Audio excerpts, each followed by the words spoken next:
Hey, good evening. My name is Caitlin. This is KDXX22 Reading, and welcome back to my channel.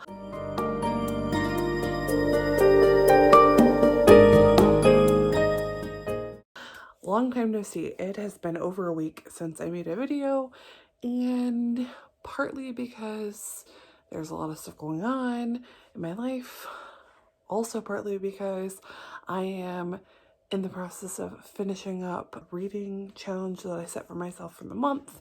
So I've been reading, trying to get those books taken care of. So I don't want to film any reviews or any spoilers for that video.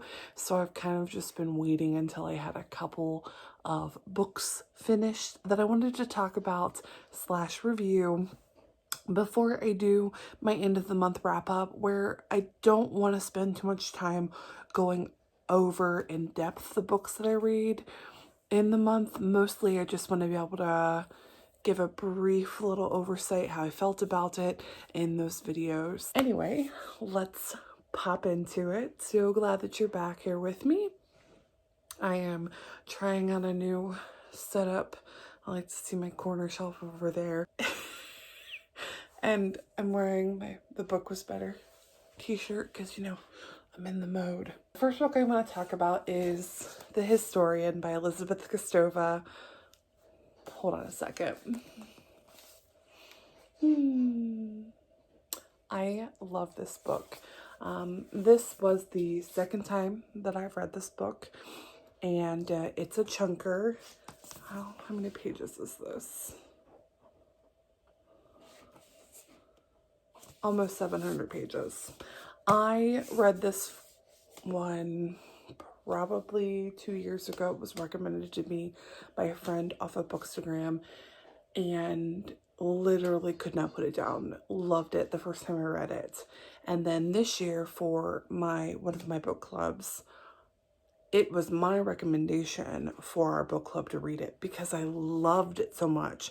And I felt like it was an accessible piece of horror / historical fiction because it crosses lots of genres of literature. I think that it is accessible to a lot of people, especially people who are not horror readers, because there are some spooky bits, but for the most part, it's not scary. Anyway, this book is a broad history of a couple of individuals who are gifted a seemingly empty notebook that is of ancient unknown origins. In the center of those books is a large dragon cutout. Because they receive that book, it then takes that particular person down a journey of discovery to find out what happened to Vlad Tepes, or Dracula. This book is about 3 different generations searching for Vlad Tepes. I love this book. I have heard people say that they had a hard time getting into it. It is slow paced, and yes, it is definitely one of those books that you have to dig and you have to be invested in finding out with the narrators what is going on. I likened it in my review on Goodreads as Ninth Gate, that movie with Johnny Depp, which is awesome if you haven't seen it. It's got like demons and tarot cards. It's great. I'm not gonna spoil it. It's awesome. Anyway, Ninth Gate meets The Da Vinci Code, which I've never read, but I love the movies. Sue me. I think they're fabulous. Meets National Treasure, because there are some parts in here that it's like a treasure hunt. And Bram Stoker's Dracula had a baby. So all 4 of those things. Ninth Gate, The Da Vinci Code, National Treasure, and Dracula. They all come together in this book. And if you are a fan of any of those things or all of those things and can imagine something that takes you on this wild ride through Eastern Europe as you try and discover what happened to Dracula. Is he real? Did he survive? Is he still alive? Are vampires real? All of those questions. This is your book.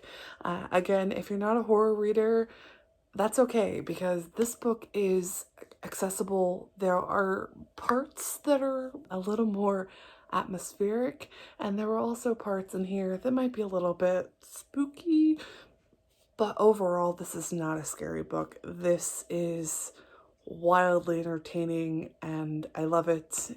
It's a 5 out of 5. It was such a pleasure to reread it, and actually, I did not own this copy until this past week. I ordered it from a secondhand bookstore, and I'm so glad to have a copy on my shelf to keep and to go back to in the future. The next book I want to talk about is The Magpie Murders by Anthony Horowitz. I saw this book mentioned on Olive at a Book Olive's YouTube channel. I'm a fairly new follower to her channel. I love the way that she described this book. I'm fairly picky when it comes to what types of thrillers I enjoy, and that is probably just from being overexposed to so many not so great thriller mystery books. But when Olive described this book as something akin to your classic Agatha Christie, I'm a fairly large fan of Agatha Christie.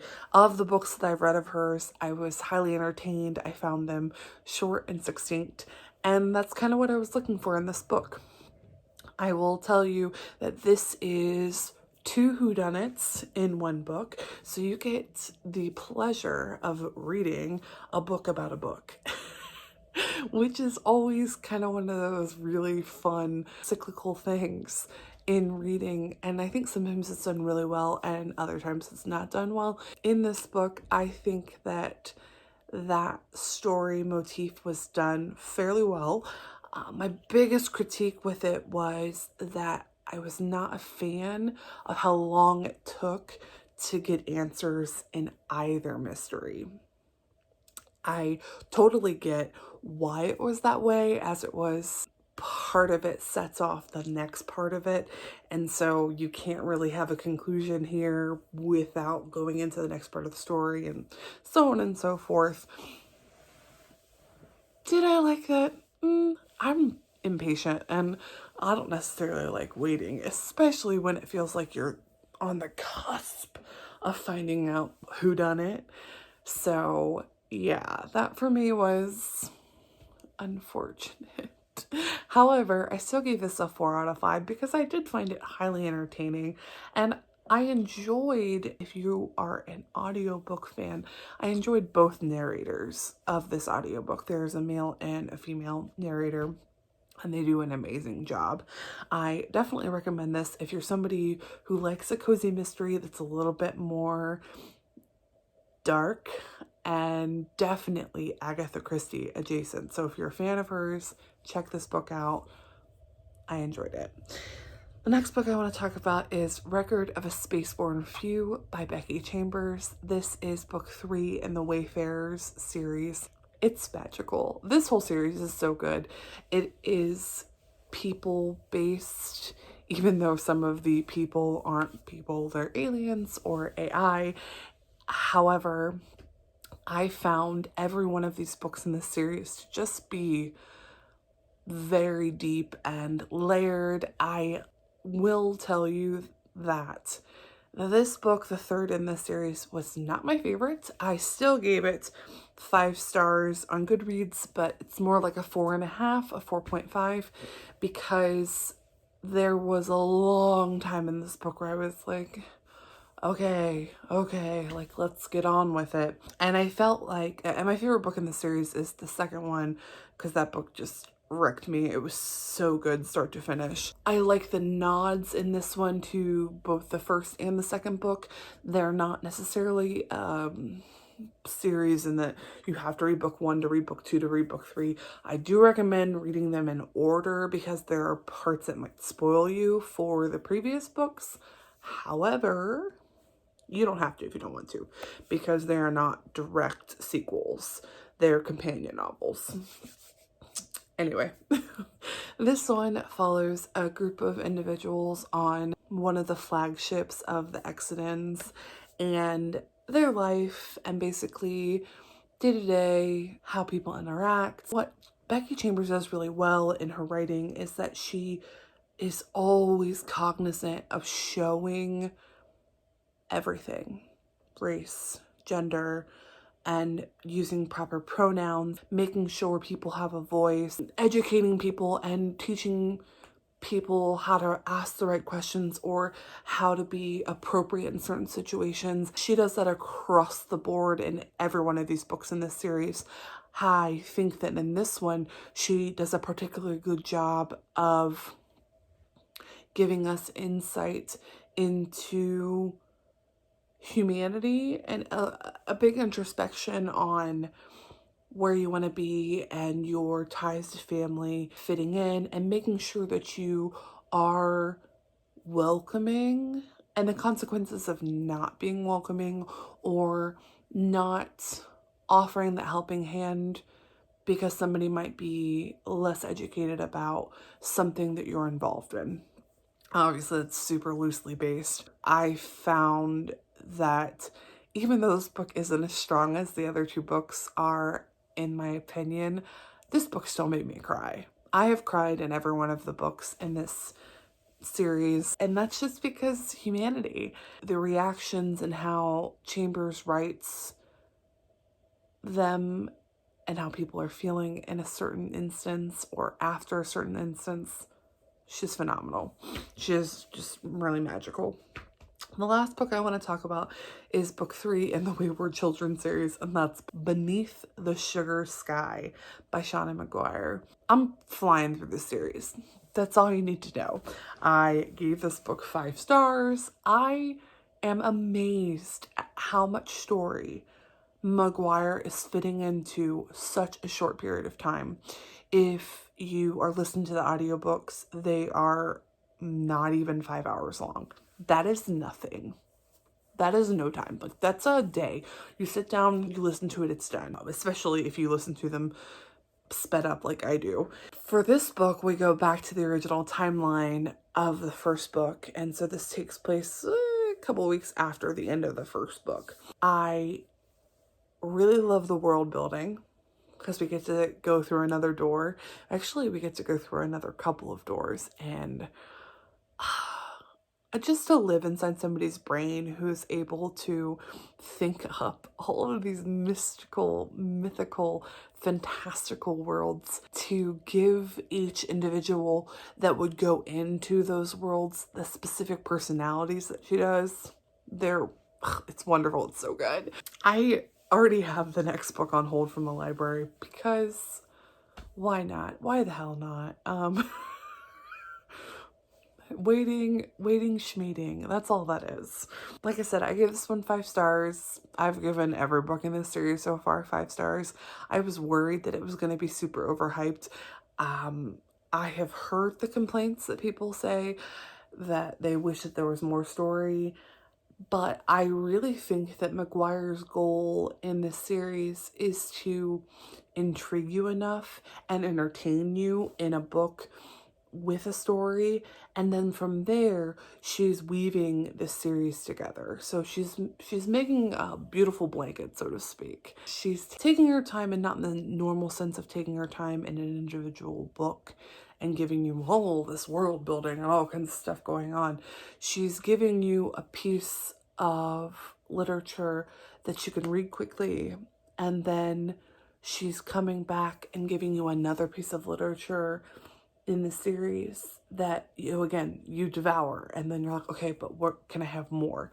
And she's basically plucking stories out of this universe. I'm here for it. I don't usually typically enjoy fantasy.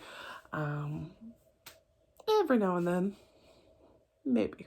However, I thought that this was pretty spectacular, and I can't wait to see what happens in the next book. I want to know what doorway we're going into.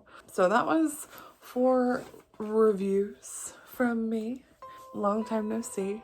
Thank you for coming around and saying hi and visiting with me. I hope to get my next series up this coming weekend. I'm working every day this week, so maybe. We'll see. I've got my reading the 5 lowest rated books on my bookshelf.